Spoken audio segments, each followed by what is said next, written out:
Hello, and welcome to my individual presentation, FN versus VR 2000. This is assignment 3 for Thompson Rivers University Education Course 5421, and my name is Clara Salja.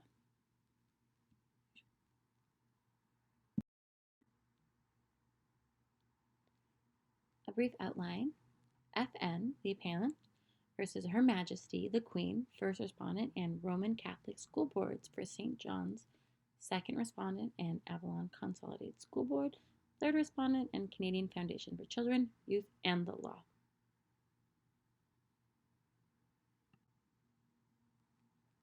The case. I'll be discussing the case, background information, and the outcomes during the next few slides. All right. In the Provincial Court of Newfoundland, St. John's, in the Youth Court Division, the Youth Court docket was sent to all the school boards within the court jurisdiction. On January 4th, 1996, the appellant, named F.E., was disclosed. The information about his offenses were also shared in that same docket. Anyone who read that docket would be able to learn that the appellant had been charged with 2 counts of assault and a breach of probation as well. Information on the date and place of his trial was also shared. The appellant was against this administrative practice of the youth court as it violated the non-disclosure provision of the Young Offenders Act. His appeal was allowed and went to the Supreme Court of Canada.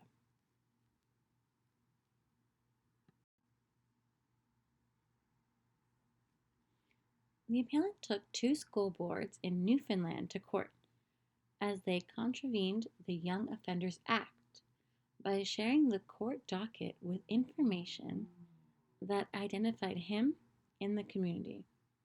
The name and type of offense were shared with multiple individuals, such as school staff, teachers, administration, and school counselors, making it easy for those in the community to recognize the offender as well as the type of offenses he had committed.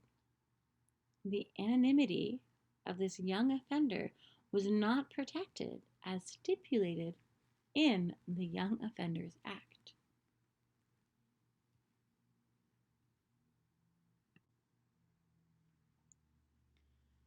One issue that came up was the process in place in the Young Offenders Act. Under Section 38, information can be disclosed, with some representatives of the school boards in the vicinity of where a young offender lives. This provision was put in place to ensure the safety of students and staff. It is linked to a court order to make sure there is compliance with and respect for the court order put in place. Under these circumstances, sharing the young offender docket does not contribute to security and allows the information to be disseminated to other parties that are not concerned, particularly in this situation where the appellant might not even go back to that particular school or not return to the same school board. The issue was whether the court docket could in fact be shared. What was the actual nature of this document? Is a court docket just a report, or is it a special court document that should have the same compliances as the court documents? More broadly, what's in this particular case are the questions that arise around privacy. And what are the rights of school district, school staff, and students as opposed to those of the appellant? This is a look at public safety or perceived safety from school boards and students versus individual rights of a young person.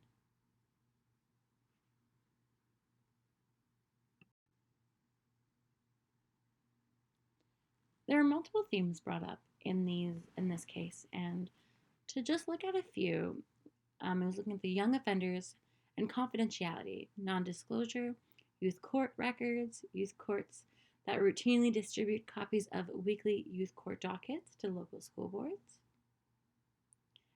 and whether youth court exceeded its jurisdiction when it distributed youth court dockets. Does it affect the non-disclosure of requirements of the Young Offenders Act?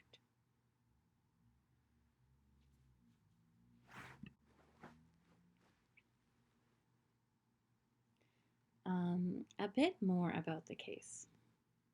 So the following is information on the nature of the court docket. On the recommendations of its Youth Justice Concerns Committee, an advisory body with no statutory power or duties, the youth court staff in St. John's began the routine distribution of its weekly youth court docket to local school boards.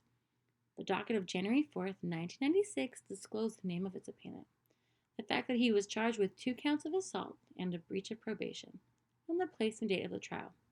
He objected that this administrative practice violated the non-disclosure provisions of the Young Offenders Act and applied for an order of prohibition. His application to the Newfoundland Supreme Court Trial Division and subsequent appeal to the Newfoundland Court of Appeals were both dismissed.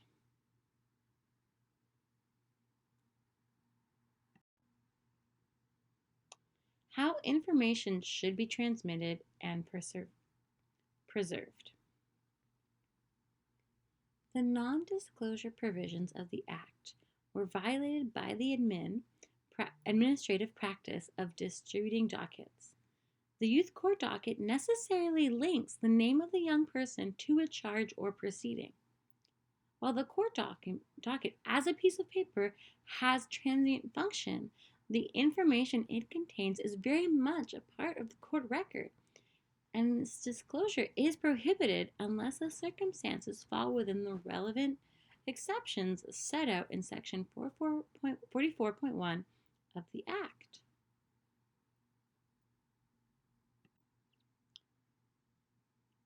Now I'll be discussing personal thoughts, analysis, and overall ideas shared while I was looking over this specific case. If a young offender continues to be viewed as a troublemaker or simply as someone who commits a crime, there is not much chance for restorative justice to do its work. The Young Offenders Act allows a young offender to be given a chance or a second chance. By keeping someone's identity anonymous, the idea of transformative justice prevails. In the past, someone who had gone down the wrong path was labeled socially as a person who had committed a crime. This crime followed them around for the rest of their life. And in many cases, society was judging a person more harshly based on their individual past. Youthful crimes were seen as something that could have a negative connotation to it. Individuals could be judged based on these one acts and not on how they have changed and rehabilitated, which is a key element to our judicial system, is restoring an individual to society. By keeping the identity protected, this allows a young offender to start anew. We allow them to start over anywhere without having to face stigma of having committed a crime in their youth.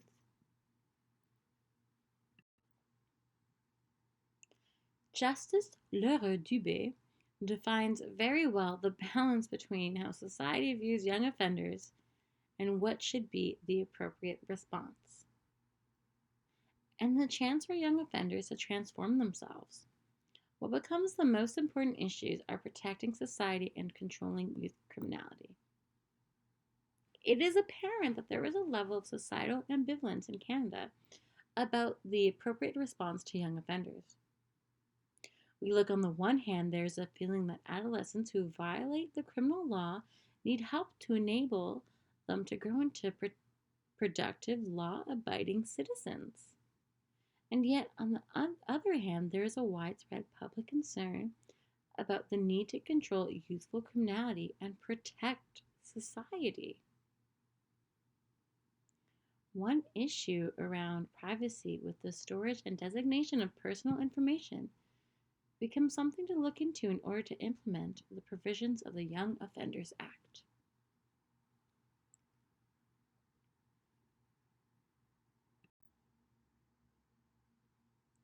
Thank you for having listened to my presentation. I've included a list of references.